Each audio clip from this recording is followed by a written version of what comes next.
বা মানুষের যে চাওয়াটা সেটা হচ্ছে কর্মসংস্থানের একটা অভাব এবং হচ্ছে উন্নয়নের যেই স্থানিক যে বৈষম্য হয়েছে এবং যেই হচ্ছে আঞ্চলিক যে বৈষম্যটা হয়েছে উত্তরবঙ্গের মানুষ মনে করছেন তারা এই বৈষম্যের হচ্ছে শিকার এবং হচ্ছে কর্মসংস্থানের সুযোগ সৃষ্টি করা হয়নি এবং উন্নয়ন হচ্ছে শহরকেন্দ্রিক উন্নয়ন হয়েছে যে উন্নয়নের যে বিকেন্দ্রীকরণ সেটা ঘটেনি বলেই উত্তরাঞ্চলের মানুষ মনে করছেন রাজশাহীর মানুষ মনে করছেন। বাংলা ব্লকের এই কর্মসূচির প্রথম কোনো একটা কর্মসূচি যেটা হচ্ছে নেমিংটা টার্মিনোলজিটা মানুষের কাছে একটু নতুন ছিল। মানুষ ভাষাগত কারণে মানুষ এটার সাথে এনগেজ ফিল করে একদম প্রান্তিক জনপদ থেকে শুরু করে তাদের একটা আগ্রহ ছিল আসলে এই বাংলা ব্লকের কী ধরনের কর্মসূচি, এই ইভেন্টটা কী, একটা কনভেনশনাল পলিটিক্সে যেটা হয় হরতাল অবরোধ এই ধরনের কর্মসূচি হয় কর্মবিরতি, তো বাংলা ব্লকের বাবা টেলিটরেশন আছে। আমরা শুরু থেকেই চাচ্ছিলাম এই আন্দোলনের নেতৃত্বের জায়গাটা একটা ডিসেন্ট্রালাইজ মডেল ছিল, নতুনত্বের জায়গা।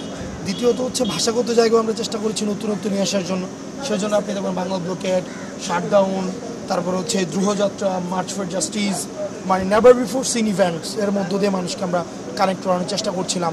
এবং একটা হচ্ছে আমাদের বলা হতো যে এনজি প্রজন্ম একটা হচ্ছে আই হেড পলিটিক্স একটা প্রজন্ম, ওই আই হেড পলিটিক্স প্রজন্মটা হচ্ছে এনগেজ ফিল করেছে এই টার্মিনোলজির কারণে।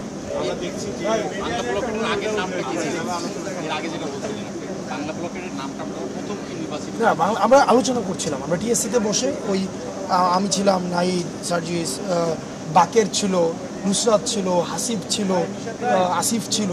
আমরা যে আগামীকাল কর্মসূচি কী দেওয়া যায়, কারণ কর্মসূচির মধ্যে নতুনত্ব থাকা উচিত। তখন প্রস্তাব ছিল, কেউ বলছিল অবরোধ, কেউ বলছিল অবরোধটাকে একটু মানে নতুন কিছু একটা দেন হচ্ছে ওই আলোচনার মধ্য দিয়ে হচ্ছে বাংলাদেশ ব্লকেট ইনিশিয়ালি নামটা সিলেক্ট হয়েছিল, বাংলাদেশ ব্লকেট। পরে সেটাকে যেন উচ্চারণ খুবই হচ্ছে সহজ হয় সেই জন্য আমরা বাংলা ব্লকেটে হচ্ছে নিয়ে যাই, যেন একটা এলিটারেশন থাকে বাবা। আমরা দেখছি যে বিভিন্ন জেলায় 13টা বিভিন্ন জেলায় আমরা দেখছি যে মানুষজনকে 3 আগস্ট ঢাকায় আসার কথা বলা হচ্ছে। কি মনে হয় 3 আগস্ট কি আরেকটা 3 আগস্ট দেখা হবে? ডেফিনেটলি মানুষের তো আগ্রহ রয়েছে। এই অভ্যুত্থানকে যেভাবে ডিলিজিটিমাইজ করা হচ্ছে, যেভাবে খারিজ করে দেওয়া হচ্ছে আবেগের কথা বলে, এই অভ্যুত্থানের হচ্ছে মানুষের ক্রোধকে যেটা গত বছর 5 আগস্ট পর্যন্ত মানে মনে হয়েছে যে যারা ফেসিবাদের বিরুদ্ধে লড়াই করছে ওই লড়াইটাকে এখন আবার মপতন্ত্র বলে হচ্ছে চালানোর চেষ্টা করা হচ্ছে। এই যারা বিপ্লব করেছে তাদেরকে হত্যা করার একটা গ্রাউন্ড ক্রিয়েট করা হচ্ছে, হত্যাযোগ্য করে তোলা হচ্ছে, তাদেরকে অপরাধী হিসেবে তৈরি করার জন্য মিডিয়া দিয়ে সম্মতি উৎপাদন করা হচ্ছে। আপনি দেখবেন যে কিছু কিছু বুদ্ধিজীবী রয়েছে, ইন্টেলেকচুয়াল ক্লাস রয়েছে যারা হচ্ছে এই ফেসিবাদকে বৈধতা উৎপাদন করেছে দীর্ঘ সময়, তারাই আবার এখন কথা বলছে, তারাই ওই 5 আগস্টের পূর্ববর্তী ইভেন্টগুলোকে তারাই হচ্ছে বিভিন্নভাবে ভেরিফাই করার চেষ্টা করছে। তো সেই জায়গা থেকে এই অভ্যুত্থানের একটা স্বীকৃতি প্রয়োজন, অবশ্যই স্বীকৃতি প্রয়োজন, এবং সেই স্বীকৃতির জন্য অবশ্যই মানুষ 3 আগস্ট ঢাকায় আসবে।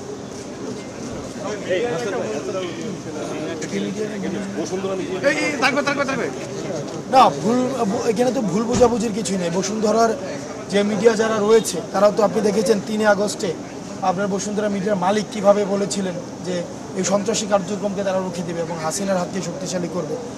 তারাই তো হচ্ছে গোলটেবিল কনফারেন্সের মধ্য দিয়ে আপনি তো বিভিন্ন মিডিয়ার এই শুধুমাত্র বসুন্ধরা না, বসুন্ধরা ছাড়া আরও অনেকগুলো গ্রুপ রয়েছে, অলিগার্ক শ্রেণী রয়েছে, তারাই হচ্ছে মূলত বাংলাদেশের রাজনীতিটাকে নিয়ন্ত্রণ করে। ধরেন আজকে আমি আছি, আমার বিরুদ্ধেও কয়েকদিন পর দেখবেন যে বিভিন্নভাবে ভেরিফাই করার এক প্রচেষ্টা চালাবে, ক্যারেক্টার অ্যাসোসিয়েশন করা হয়।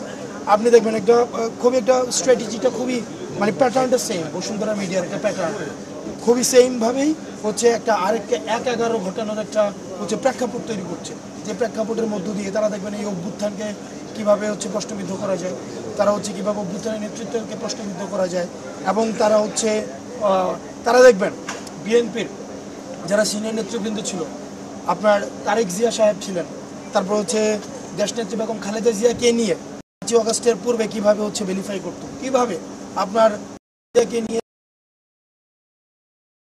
হচ্ছে আপনার হচ্ছে দেশ বিরোধী চক্রান্তে লিপ্ত। আবার ওই মিডিয়াটা 5 আগস্টের পরেই কিন্তু আবার তার নিজেকে মহান বানানোর ভূমিকা নিয়েছে। অর্থাৎ এই মিডিয়াটা, বিশেষ করে এই বসুন্ধরার এই মিডিয়াটা, এটার হাত থেকে যদি আপনি এটা একটা মাফিয়া তন্ত্র তৈরি করেছে, একদম স্ট্রেইট ফরওয়ার্ড ফ্র্যাঙ্কলি স্পিকিং এটা একটা মাফিয়াতন্ত্র তৈরি করেছে, এবং এই মাফিয়াতন্ত্র রাজনীতিবিদরা যদি সচেতন না হয়, আজকে আপনাকে হিরো বানাচ্ছে, পট পরিবর্তন হলে আবার আপনাকে ভিলেন বানাবে।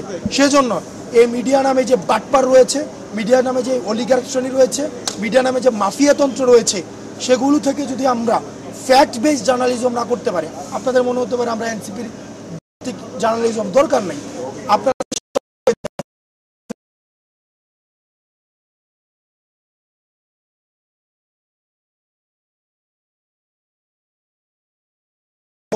তারপর হচ্ছে যেমন কিছুদিন আগে এক উপদেষ্টার বাবার বিরুদ্ধে অভিযোগ আসছে চাল চুরি নাকি করেছে, নিউজ করেছে,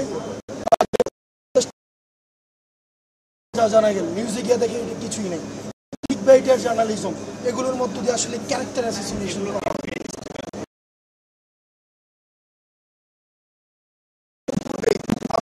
গণতান্ত্রিক পট পরিবর্তনকে প্রশ্নবিদ্ধ করেছে, নির্বাচনের বৈধতা দিয়েছে, হাসিনাকে বৈধতা দিয়েছে, এবং 5 আগস্টের পূর্বে হাসিনা যে বিজনেসম্যানদেরকে নিয়ে হচ্ছে প্রেস কনফারেন্স করেছে, ওখানে গিয়েও তারা কিন্তু হাসিনাকে বৈধতা দিয়েছে।